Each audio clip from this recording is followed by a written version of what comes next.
സ്വാമി പറഞ്ഞതും അച്ഛൻ വീട്ടിലേക്ക് വേഗം തന്നെ ഓടാൻ തുടങ്ങി.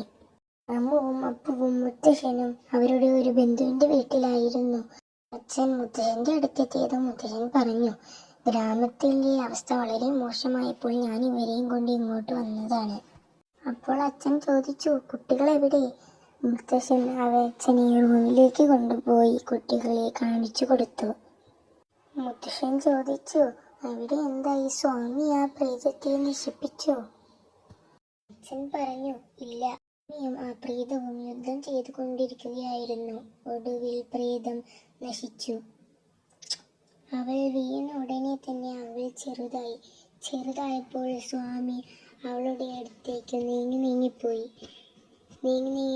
അവളെ തന്നെ കയ്യിന്റെ ഉള്ളിലേക്ക് സ്വാമി ആവാഹിച്ചെടുത്തു.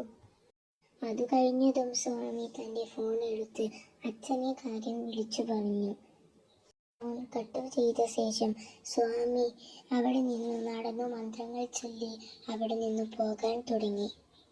സ്വാമി ആ നാട്ടിലെ ദൈവത്തിന്റെ പ്രതിമയുടെ കാലിൽ വീണു നമസ്കരിച്ചു. ശേഷം ആ ദൈവത്തിന്റെ താഴ്ഭാഗത്തായി അവളെ ആവാഹിച്ചു. അതിനുശേഷം അച്ഛനും മുത്തശ്ശനും സ്വാമിയെ കണ്ട് ആ സ്വാമിയിൽ നിന്ന് അനുഗ്രഹം മേടിച്ചു.